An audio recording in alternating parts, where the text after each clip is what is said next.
తర్వాత చూడండి ఇక్కడ 6th క్వశ్చన్ అండి. ఇక్కడ నంబర్స్లో ఇస్తాడు, ఇది ఆల్ఫాబెట్స్లో కూడా ఇస్తాడు, ఏబిసిడి ఇచ్చేసి ఇస్తాడు, సింబల్స్ కూడా ఇచ్చేసి ఇస్తాడు. ఇట్లాంటి క్వశ్చన్ ఒకసారి చూడండి.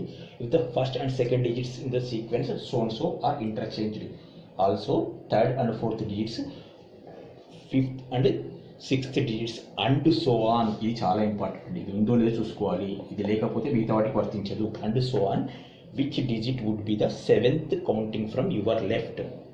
7th counting from your left అర్థమవుతుంది. 7th counting to your left, from your left కానీ ఇక్కడ టు యువర్ లెఫ్ట్. మన లెఫ్ట్ కట ఇప్పుడు ఏం చేస్తున్నాడు, ఫస్ట్ సెకండ్ డిజిట్స్ ఇంటర్చేంజ్ అవుతాడు, తర్వాత థర్డ్ ఫోర్త్ డిజిట్ ఇంటర్చేంజ్ అవుతాయి, తర్వాత 5th 6th డిజిట్ ఇంటర్చేంజ్ అవుతాయి. ఇవి రెండు ఇంటర్చేంజ్ అవుతాయి, ఇవి రెండు ఇంటర్చేంజ్ అవుతాయి. అర్థమవుతుంది అండి. ఇక్కడ ఇంటర్చేంజ్ అంటే మారుతాయి. దీని ప్లేస్లోకి ఇది వస్తుంది, దీని ప్లేస్లోకి ఇది అవుతుంది. ఇట్లా అయినప్పుడు if the first second digits and so interchanged and third fourth digits, 5th and 6th digits and so on, which digit would be the 7th counting to your left. ఏంటట కౌంటింగ్ టు యువర్ లెఫ్ట్. ఇక్కడ చూడండి, నా left ఇక్కడ ఉంది, నా లెఫ్ట్కు అంటున్నాడు అంటే ఎటువంటి కౌంట్ చేస్తున్నాడు, ఇటువంటి కౌంట్ చేస్తున్నాడు. అర్థమవుతుందా. ఫ్రమ్ యువర్ లెఫ్ట్ అన్నాడు అనుకోండి, ఇది ఫ్రమ్ యువర్ లెఫ్ట్, నా లెఫ్ట్ నుండి అంటే ఇటు నుండి. టు యువర్ లెఫ్ట్ అంటున్నాడు కాబట్టి రైట్ నుండి కౌంట్ చేసుకుంటూ రావాలి. ఎన్నో లెటర్ అట, 7th లెటర్. ఏది 1 2 3 4 5 6 7. This is 7th letter. ఇప్పుడు మనం ఏం చెప్పాము, ఇది దీని ప్లేస్లోకి వెళ్తుంది అంటే ఆన్సర్ ఏమవుతుంది, ఇక్కడ ఇంటర్చేంజ్ అవుతున్నాయి అంటే 3 ప్లేస్లోకి 2 వెళ్తుంది, 2 ప్లేస్లోకి 3 అవుతుంది. సో మన ఆన్సర్ ఏంటి 3. Answer is 3.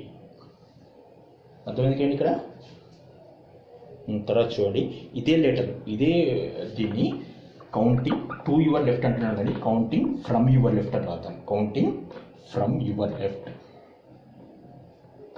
ఇక్కడ counting from your left to your left difference అనేది తెలియడానికి ఇక్కడ రెండో చెప్తున్నాను. ఇప్పుడు ఇక్కడ చూడండి, ఏంటి మనం చేంజ్ చేసింది మొత్తం సేమ్ అండి. ఇక్కడ ఫ్రమ్ యువర్ లెఫ్ట్ ఎన్నో లెటర్ అట, 7th లెటర్. నా లెఫ్ట్ ఇది, నా లెఫ్ట్ ఇది, ఇటువైపు నుండి 7th లెటర్ ఏదవుతుంది, 1 2 3 4 5 6 7. This is the letter. ఆ ప్లేస్లో ఉండాలి. ఇప్పుడు ఇక్కడ చూసుకున్నట్టయితే ఈ ప్లేస్లో ఇంటర్చేంజ్ అవుతుంది కాబట్టి 7 ఇక్కడికి వస్తుంది, 6 ఇక్కడికి పోతుంది. అంటే నా ఆన్సర్ ఏంటి 7. మొత్తం రాసుకోవద్దని టైం వేస్ట్. అర్థమైంది కానీ ఈ ప్లేస్ కావాలి నాకు, ఇవి ఇంటర్చేంజ్ అవుతున్నాయి కాబట్టి ఈ ప్లేస్లోకి ఇది వస్తుంది కాబట్టి ఆన్సర్ ఈజ్ 7.